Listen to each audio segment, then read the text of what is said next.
Hello students. मैं Deepak Kumar Saxena RBS polytechnic से। आज सिविल इंजीनियरिंग सेकेंड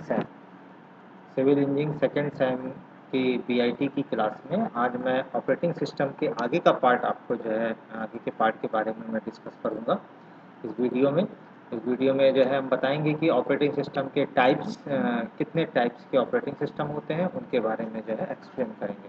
ठीक है, तो next is operating system types types of operating system. Operating system को कितने भागों में बांटा गया है? Single user operating system, multi user operating system, multi processing operating system, multi tasking operating system, multi threading और इंटरेक्टिव ऑपरेटिंग सिस्टम, है ना। तो इन 6 भागों में डिवाइड किया गया ऑपरेटिंग सिस्टम को। तो सबसे पहले हम बात करते हैं single user operating system. Single user operating system क्या है? ऐसा ऑपरेटिंग सिस्टम जब एक यूजर एक सिस्टम में एक समय पे एक ऑपरेटिंग सिस्टम में काम करे। ठीक है, एक सिस्टम में एक यूजर और एक ही ऑपरेटिंग सिस्टम उसमें और एक समय में एक ही ऑपरेटिंग सिस्टम में काम करे, this is called a single user operating system. उसमें दूसरा नंबर तो only one task at one time get perform, यानी कि एक टास्क एक बार में पूरा हो। आपने अभी मैंने बताया था पिछले टर्म में आपको बैच प्रोसेसिंग सिस्टम, है ना। यानी कि एक बार में एक जॉब एक बैच कंप्लीट होता है, this is called a single user operating system. तो सिंगल यूजर ऑपरेटिंग सिस्टम में DOS disk operating system use किया जाता है। तो ये हो गया single user operating system. Next is multi user operating system. Multi user operating system multi user operating system यानी कि वन ऑपरेटिंग सिस्टम, जैसे देख रहे हैं आप कि यहाँ पर एक कंप्यूटर लगा हुआ है और उस कंप्यूटर से कई सारे कंप्यूटर बसेस कनेक्टिविटी के द्वारा जुड़े हुए हैं। ठीक है ना, तो इस तरीके से जुड़े हुए हैं। आप लैन के द्वारा भी जोड़ सकते हैं। ठीक है, तो यानी कि एक operating system can be use more than user at a time, यानी कि एक ही ऑपरेटिंग सिस्टम में, यहाँ पर एक ऑपरेटिंग सिस्टम है, उसी ऑपरेटिंग सिस्टम से सभी यूजर्स काम कर रहे हैं। ठीक है, सब में देखिए विंडो पड़ी हुई है, विंडो विस्टा पड़ी हुई है सब में, और वो सभी जो है एक ही ऑपरेटिंग सिस्टम में सारे यूजर काम कर रहे हैं एक ही समय पर। तो this is called a multi user operating system. ठीक है, यानी कि इसमें बहुत सारे टास्क जो है एक बार में परफॉर्म हो रहे हैं। More task at one time perform. Share आप क्या कर सकते हैं, फाइलों को शेयर भी कर सकते हैं, एक दूसरे से फाइल को दे सकते हैं, ये इसको भी दे सकता है, ये इसको दे सकता है, बशर्ते ये फाइल यहाँ हो करके तब यहाँ पर आएगी। ठीक है, दिस इज सर्वर। तो यहाँ से हो करके यहाँ पर आएगी तब ये फाइल जो है यहाँ पर पहुँचेगी। इसी तरह से प्रिंटर, आप प्रिंटर किसी भी एक जगह प्रिंटर लगा दीजिए, आप वहाँ से जो है अपने सभी लोगों को ऑर्डर कर सकते हैं कि जो है आप अपने प्रिंट यहाँ पर दे सकते हैं, तो यहाँ पर प्रिंट हो जाएगा। तो प्रिंटर शेयर यानी कि एक जगह प्रिंटर लगाने के बाद सब जगह उसको शेयर कर देगा। इसी तरह से स्कैनर भी हम शेयर कर सकते हैं, फाइल कर सकते हैं, प्रिंटर शेयर और डिवाइसेस को भी शेयर कर सकते हैं। टाइम स्लाइसिंग, ऐसे सिस्टम जो है किस तरीके से चलते हैं, जैसे कि पहले भी हमने पिछले टर्म बताया था कि टाइम शेयरिंग ऑपरेटिंग सिस्टम, यानी टाइम स्लाइस पड़ेगा, है ना। सबको अपना अपना एक टाइम दे दिया जाता है, उसी टाइम के आधार पर वो टास्क पूरा होता है। ठीक है, तो this is multi user operating. Invisibility, सबसे बड़ा ड्रॉबैक ये है कि हमारा जो प्रोसेस हो रहा है हमें मालूम नहीं पड़ता है कि कहाँ से होके जा रहा है, कहाँ आ रहा है, कैसे है, कहाँ स्टोर हो रहा है, इतना भी हमें शायद नहीं मालूम पड़ता है क्योंकि वो सर्वर में स्टोर रहता है। ठीक है, तो इस तरीके के जो ऑपरेटिंग सिस्टम है उसमें जो है इनविजिबिलिटी बड़ी जो है ज़्यादा रहती है। जैसे कि फॉर एग्जांपल लाइनक्स है, यूनिक्स है, विंडोज़ 2000 है, विंडोज़ एनटी है, विंडोज़ 7, ये सब मल्टी यूज़र्स हैं।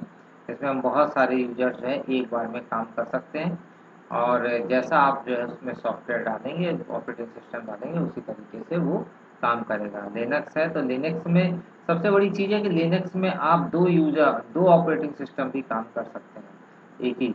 एक ही सिस्टम में आप 2 जो है ऑपरेटिंग सिस्टम डाल सकते हैं, लिनक्स के साथ में विंडो भी डाल सकते हैं, दोनों वर्क करेगी, बट लिनक्स इस पेरेंटल ऑपरेटिंग सिस्टम के रूप में काम करेगी। कंट्रोलर जो रहेगा वो लिनक्स रहेगा, विंडो उसके अंडर में रहेगा, ठीक है। यानी कि जब भी हम अपने सिस्टम में ऑपरेटिंग सिस्टम डालते हैं, लिनक्स और विंडो डालना चाहते हैं, तो लिनक्स पहले डलेगा और फिर विंडो पड़ेगी। अगर पहले से विंडो पड़ी हुई है और आप उसके बाद उसमें लिनक्स डालते हैं, तो विंडो आपकी क्या हो जाएगी, वो मेमोरी जो है एक तरीके से आपकी मिसयूज हो जाएगी, ठीक है ना। और वो मेमोरी किसी बात में यूज़ की नहीं रहेगी और विंडो आपकी करप्ट हो जाएगी, ठीक है।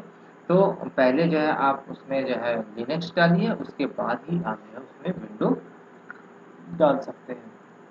तो मल्टी यूज़र ऑपरेटिंग सिस्टम यानी कि एक से ज़्यादा यूजर्स एक ही ऑपरेटिंग सिस्टम में एक समय में काम कर सकें, this is called the multi user operating system. Now multi processing operating system. Multi processing operating system क्या है? आप देख रहे हैं कि मल्टी प्रोसेसिंग ऑपरेटिंग सिस्टम यानी कि एक से ज़्यादा प्रोसेसर जहाँ पर काम करते हैं और एक ही टास्क के लिए, अलग अलग टास्क के लिए एक ही अलग अलग प्रोसेसर सिमिल्टेनियसली वर्क करते हैं, तो उसे जो है हम मल्टी प्रोसेसिंग ऑपरेटिंग सिस्टम कहते हैं।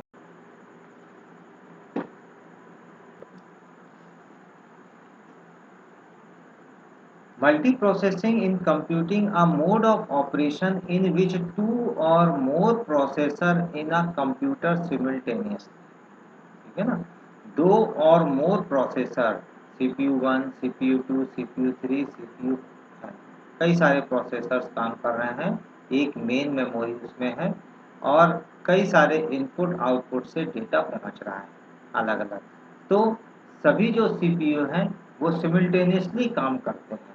तो प्रोसेस टू और more different portion of the same programme, एक ही प्रोग्राम में सिमिल्टेनियसली प्रोसेसर काम करें, तो वो जो है मल्टी प्रोसेसिंग ऑपरेटिंग सिस्टम कहलाता है।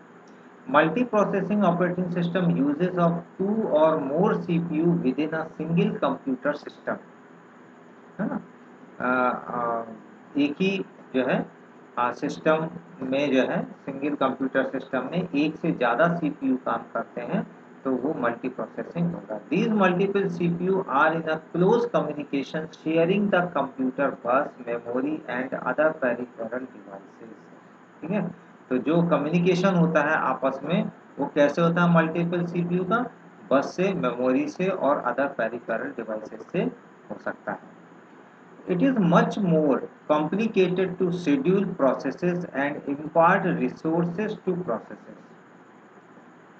ये बहुत कॉम्प्लिकेटेड है, ठीक है ना, क्योंकि बहुत ज़्यादा कॉम्प्लिकेटेड हो जाता है, बहुत सारे प्रोसेसर इसमें काम करते हैं, ठीक। और आपका जो प्रोसेस है वो इम्पार्ट हो जाता है, अलग अलग भागों में बट जाता है, कौन सी प्रोसेसर काम कर रहा है हमें मालूम नहीं पड़ता है, वो इंटरनली वर्क करते हैं।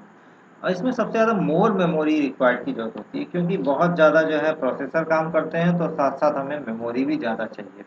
तो यहाँ पर जो है ज़्यादा मेमोरी का यूज़ किया जाता है, मेन मेमोरी हमें ज़्यादा चाहिए होती है, मोर ज़्यादा मेमोरी। डेडलॉक की संभावना क्यों हो सकती है? क्योंकि अगर मान लिया कोई प्रोसेसर काम कर रहा है और उसी जगह उसी टाइम पे दूसरा इनपुट आउटपुट जो है पहुंच जाता है, इनपुट डेटा उसके पास पहुंच जाता है, तो other processor can not use the same input device. तो जो है दूसरा प्रोसेसर जो है उसी सेम इनपुट डिवाइस को क्या करेगा, आ, उसे जो है नहीं देगा वो, विच क्रिएट डेडलॉक, जो कि डेडलॉक की प्रॉब्लम हो सकती है, ठीक है ना।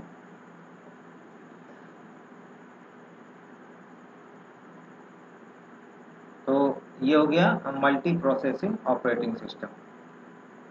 Now multitasking operating system. Multitasking operating system is a main operating system है जिसमें बहुत सारे टास्क एक बार में जो है काम पूरे हो जाते हैं। जैसे कि हम टास्क कह सकते हैं कि मान लिया हमने सिस्टम में जो है MS वर्ड की फाइल खोल ली है, मेल्स हमने साथ में मेल भी कर रहे हैं हम, और साथ में मेल का प्रोसेस भी चल रहा है, साथ में हम कुछ म्यूजिक भी सुन रहे हैं। हो सकता है साइड में हमने कुछ वीडियो भी चला रखा हो, हमने साइड में स्क्रीन को छोटा करके वीडियो भी चला रखा हो, साइड में चल रहा हो, ऑडियो भी चल रही है, ठीक है। तो ये सभी बहुत सारे जो टास्क हैं, वो सब टास्क जो है एक बार में पूरा करना होता है। तो एक बार में पूरा करने के लिए क्या होता है, जो टास्क हमने जॉब 1, जॉब 2 ये सब अलग-अलग टास्क हैं, यानी कि एक जॉब 1 है आपका MS वर्ड काम कर रहे हैं, एक जॉब है आपका ईमेल हमने कर रखा है, एक जॉब आपने जो है मान लिया वीडियो सुन रहे हैं, एक जॉब है ऑडियो सुन रहे हैं, इस तरीके से कई सारे जॉब्स हैं। वो सब जॉब एक बार में कैसे काम होंगे, तो वो जॉब जो है बैचेस के रूप में पहुंच जाते हैं, और वो अब MS वर्ड में जो काम चल रहा है वो अलग गया और ये अलग गया, इस तरह से ऑपरेटिंग सिस्टम जो है उनको भेजता है एक एक करके CPU के पास में। अब सभी चीज़ें जब एक साथ जाएंगी CPU के पास में, तो उसके पास बॉर्डेशन हो गया। अब वो बॉर्डेशन हो गया तो वो कैसे दूर करे, इसको कैसे काम को पूरा करे, तो उसके लिए फिर वो टाइम शेयरिंग का कंसेप्ट आता है। तो आज हम आपको टाइम शेयरिंग के बारे में ही बताते हैं। आते हैं टाइम शेयरिंग।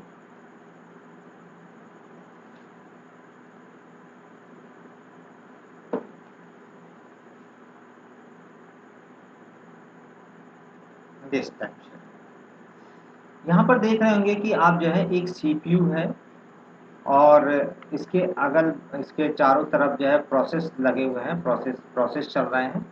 तो ये जो प्रोसेस है, ये प्रोसेस यूजर को भी आप समझ सकते हैं, ये सब यूजर्स हैं, अपना प्रोसेस दे रहे हैं। तो जो भी प्रोसेस है वो सब एक बार में पूरा करना है उसे CPU को, ठीक है, उसी समय पूरा करना है।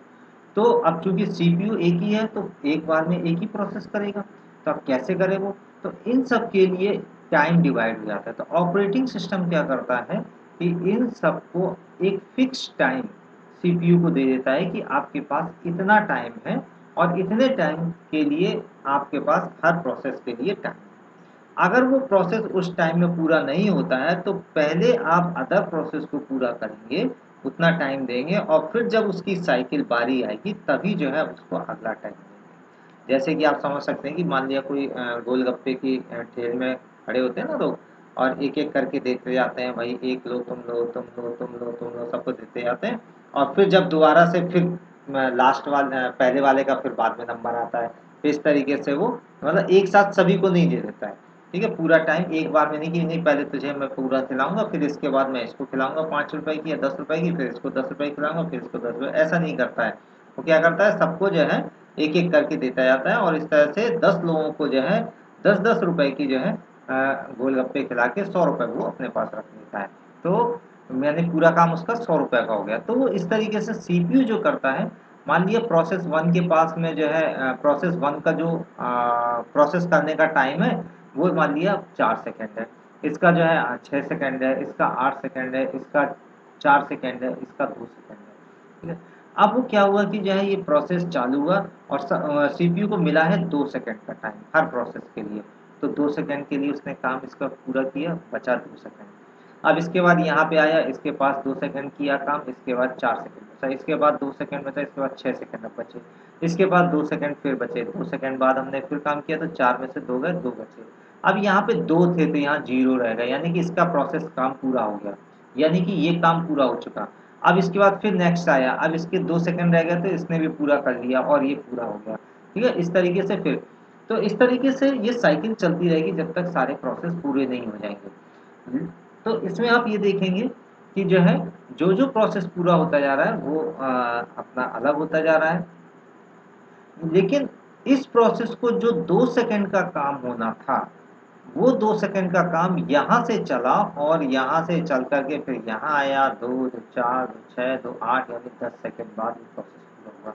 तो इसमें क्या हुआ कि प्रोसेस की जो लिमिटेशन जो टाइम है, वो रिस्पॉन्स टाइम बढ़ जाता है, ठीक है ना। प्रोसेस का जो रिस्पॉन्स टाइम है वो इंक्रीज हो गया, मैक्सिमाइज हो जाता है, जो कि ड्रॉबैक है इसका, ठीक। लेकिन एक बार में एक ही समय में सारे प्रोसेस कंप्लीट हो जाते हैं, ये भी एक जो है CPU का एडवांटेज है। चूँकि स्वैपिंग के कारण जो है हमें मालूम नहीं पड़ता है कि जो है किस तरीके से स्विचिंग जॉब के कारण हमें मालूम नहीं पड़ता है कि जो है एक-एक प्रोसेस कैसे अपने आप पूरे हो जाते हैं, क्योंकि वो आपस में इंटरनली स्विच होते रहते हैं। माइक्रो सेकंड्स और भी सेकंड्स से भी कम में जो है उनका जो है टाइम स्लाइस होता रहता है। तो एक तरह से सीपीयू ओएस जो सीपीयू को हर प्रोग्राम के लिए जो टाइम देता है, उसे जो है टाइम स्लाइस कहते हैं या उसे क्वांटम कहते हैं। ठीक है? और ये टाइम शेयरिंग का बहुत बड़ा कंसेप्ट है। शेड्यूलिंग है, शेड्यूलिंग प्रोसेस है, उसमें शेड्यूलिंग प्रोसेस में प्रायोरिटी के आधार पे है, राउंड रॉबिन के आधार पे है, बहुत सारी जो है उसमें कंडीशंस हैं, वो सब जो है बहुत आगे डिस्कस करने की बात है। तो हम बस यही समझते हैं कि जो है यहाँ पर जो है सीपीयू इस तरीके से काम करता है और पूरा जो है वर्क काम करता है। एक्टिव, वेटिंग और रेडी, ये आप देख रहे होंगे टाइम, है ना? इस तरीके से ये एक्टिव हो जाता है प्रोसेस, तो दूसरा वेटिंग कर रहा होता है, वेटिंग करके फिर वो रेडी तैयार होता है और तैयार होने के बाद फिर वो एक्टिव हो जाता है। इस तरीके से ये पूरा प्रोसेस काम करता रहता है। ठीक है? तो time sharing is a technique which enables many people located at various terminals to use a particular computer system at the same time. Time sharing system has many hundred terminals linked up to the same computer at the same time, and the CPU time is divided among all the user on a schedule basis. ठीक है ना? Schedule के आधार पे जो है वो काम करता रहता है। जितना उसको शेड्यूल मिला है, जितना टाइम मिला है, उसी के आधार पे सबको प्रोसेस करने का काम पूरा करता है। ऑपरेटिंग सिस्टम ये सब चीज़ें करवाता है सीपीयू से। Provides the advantage of quick response, कुछ में हमें अच्छा रिस्पॉन्स मिलता है, हमारे काम जल्दी पूरे हो जाते हैं, एक बार में हम बहुत सारे प्रोसेस को पूरा कर सकते हैं। दिस इज द मल्टीटास्किंग, है ना? बहुत सारे टास्क हमारे पूरे हो गए। रिड्यूस सीपीयू आइडियल टाइम, यहाँ पे सीपीयू जो है फालतू नहीं बैठा होता है ना? जैसे कि बैच प्रोसेसिंग में बेचारा फालतू बैठा रहता था, एक प्रोसेस पूरा आएगा, फिर दूसरा रुकेगा, फिर वो तैयार करेगा यूज़र दूसरे प्रोसेस को, है ना? दूसरे प्रोसेस को तैयार करेगा, फिर जो है सीपीयू उसको पूरा करेगा। इस तरीके से जो है सीपीयू जब तक वो तीसरा प्रोसेस तैयार होता है तब तक सीपीयू बैठा रहता है कि उसका काम तो पूरा हो गया। तो यहाँ पर सीपीयू रुका नहीं है, बेचारा करता रहता है, मेहनत करता रहता है वो सब जगह जो है, क्योंकि उसका टाइम इतना सबको डिवाइड कर दिया गया है कि वो जो है उसी में लगा रहता है। तो रिड्यूस हो गया सीपीयू का आइडियल टाइम, सीपीयू रुका नहीं रहेगा, बेचारा वर्क करता रहेगा। प्रॉब्लम ऑफ रेलिबिलिटी, रेलिबिलिटी की प्रॉब्लम ऐसे हम कह सकते हैं कि यहाँ पर जो हमारे प्रोसेस हो रहे हैं, तो ज़रूरी नहीं है कि जो है पूरी तरीके से टास्क जो हमें जल्दी चाहिए टास्क वो जल्दी से पूरा हो जाए, है ना? तो ऐसा भी रेलेबल नहीं है। ठीक है? अब हम चाहते हैं कि ये काम पूरा जल्दी से हो जाए और हमने 2-2 3-3 चीज़ें खोल दी, लेकिन वो जो है काम नहीं हो पा रहा है, तो ऐसा भी रेलेबल नहीं हो पाता है। तो प्रॉब्लम ऑफ रेलेबिलिटी भी है। Question of security and integrity of user program and data, data की सिक्योरिटी पे भी जो है क्वेश्चन मार्क लगता है यहाँ पर, क्योंकि जो है जहाँ पर स्विचिंग टेक्निक की बात आती है, जॉब स्विच करता है, तो वहाँ पर डेटा भी सिक्योर अनसिक्योर रह सकता है। ठीक है ना? हो सकता है कि हमारे डेटा जो है किसी और से प्रोसेस से जो है मैच हो जाए और वो जो है प्रॉब्लम खड़ी हो जाए। प्रॉब्लम ऑफ डाटा कम्युनिकेशन, मान लिया डेटा कम्युनिकेशन की भी प्रॉब्लम रहती है। मान लिया 2 सॉफ्टवेयर हम एक साथ इंस्टॉल कर रहे हैं, तो हो सकता है कि जो है वो काम ना करें, ढंग से इंस्टॉल ही ना हो पाए, क्योंकि उनकी फाइलें इनकी फाइलें सब एक साथ जो है टाइम स्लाइस के आधार पे जल्दी-जल्दी के कारण जो है एक्यूरेट ना हो पाए और हमारा जो है सॉफ्टवेयर सिस्टम हैंग हो जाए। हैंग भी हो सकता है, 2-3 सॉफ्टवेयर हमने एक बार में इंस्टॉल कर दिए तो ये डेटा कम्युनिकेशन की भी प्रॉब्लम हो सकती है। तो ये हमने नेटवर्क सॉरी आपको बताया था कि टाइम शेयरिंग सिस्टम में शायद पिछले टर्म में ये रह गया था टाइम शेयरिंग ऑपरेटिंग सिस्टम, तो इसलिए मैंने यहाँ पे मल्टीटास्किंग में आपको बताया कि मैंने कहा शायद इसमें पूरा हो जाएगा मल्टीटास्किंग में, और वो मैंने आपको बताया कि मल्टीटास्किंग में जो है मेन पार्ट है टाइम शेयरिंग का, और जिसे multi programming time sharing system भी कह सकते हैं। यानी कि एक से ज़्यादा प्रोग्राम टाइम के आधार पर पूरे किए जा रहे हैं। ठीक है, तो दिस इज द तो मल्टीटास्किंग दो तरीके के हैं, प्रिमिटिव और कोऑपरेटिव।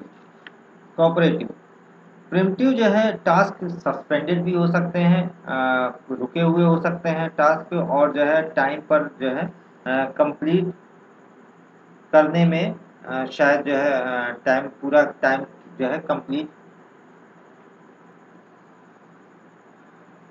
प्रिमिटिव कोऑपरेटिव जो टाइप होता है वो टास्क को आइडियल टाइम के अनुसार ही कंप्लीट करने की पूरी कोशिश करता है, यानी कि जो भी आइडियल टाइम दिया गया उसी के आधार पर वो कंप्लीट करने की पूरी कोशिश करता है। प्रिमिटिव जो होता है वो क्या करता है, पूरा टाइम एक ही टास्क को कंप्लीट करने में लगा सकता है। ठीक है ना, तो दिस इज द प्रिमिटिव। और इससे जो है टास्क आपका सस्पेंड भी हो सकता है, अगर वो पूरा नहीं होता है तो वो टास्क सस्पेंड भी हो सकता है, लेकिन यहाँ पर जो है टास्क पूरी तरीके से एक एक करके पूरे होते चले जाएंगे धीरे धीरे। ठीक है, और टास्क जो है इसमें लेंथी हो सकता है, क्योंकि हो सकता है कि जो छोटा सा टास्क हो वो थोड़ी देर में ख़त्म हो। ठीक है, जिसे कम टाइम में ख़त्म होना था वो हो सकता है ज़्यादा टाइम में ख़त्म हो, तो ऐसा भी हो सकता है क्योंकि उसमें जो है टाइम डिवाइड कर दिया गया है। ठीक है, तो दिस इज जो है multitasking operating system, that is multi threading operating system. यहाँ पर यानी खींच दिया गया, थ्रेड कर दिया गया, यानी कि आपने जो एक प्रोग्राम खोला उसके अंदर भी जो अलग अलग पार्ट्स हैं, जैसे कि एमएस वर्ड में आप टाइप कर रहे हैं, कीबोर्ड चला रहे हैं, सिस्टम के सामने जो है ग्राफिक्स भी आ रहा है, उसमें डिजाइन भी बना रहे हैं, स्पेलिंग ग्रामर चेक है, यानी कि एक ही प्रोग्राम के अलग अलग टास्क, एक ही सॉफ्टवेयर के अंदर जो टास्क हैं, है ना, अलग अलग, उसको मल्टी थ्रेडिंग ऑपरेटिंग सिस्टम में रखा गया है। तो मल्टी थ्रेडिंग ऑपरेटिंग सिस्टम में एक मान लिया T1 ये टास्क है, एक T2 टास्क है, एक T3 टास्क है, इस तरह बहुत सारे टास्क हैं। ठीक है, डिस्प्ले ग्राफिक्स आ रहा है इसमें, की स्ट्रोक्स हैं, स्पेलिंग ग्रामर चेकिंग कर रहे हैं, या हम कोई ड्राइंग बना रहे हैं। ठीक है, और या हम कोई साथ वीडियो भी उसमें हम कोई कॉपी कर रहे हैं, एक्सटर्नल जो फाइल है उसको हम कॉपी कर रहे हैं यहाँ पर ला करके, इस तरह से बहुत सारे टास्क हैं। वो सब टास्क जो है वर्ड प्रोसेसर में, वर्ड प्रोसेसर के हैं। अब वर्ड प्रोसेसर एक ही प्रोग्राम कई सारे टास्क रखे हुए अब वो सीपीयू के पास भेज रहा है, तो this is called multi threading operator. उसको भी उसको सॉल्व करना है तो वो मल्टी थ्रेडिंग का प्रयोग करता है। तो multi-threading is the ability of a central CPU on a single core on a multi-core processor to provide multiple threads of execution concurrently. ठीक है, supported by the operating system. Allow different part of a simple program to run concurrently. अलग अलग part जो है वो जो है एक एक करके जो है पूरा करता है। Multi threading leads to maximize utilization of the CPU by multitasking. आ गया ना, जनरली जो है मल्टी थ्रेडिंग लीड जो करता है वो मैक्सिमाइज यूटिलाइज मल्टीटास्किंग का करता है, क्योंकि मल्टीटास्किंग का भी कंसेप्ट यही है, बस मल्टीटास्किंग को और खींच दिया गया है मल्टी थ्रेडिंग में। ठीक है, तो जो और अंदर का पार्ट है उसे मल्टी थ्रेडिंग में यूज किया गया है।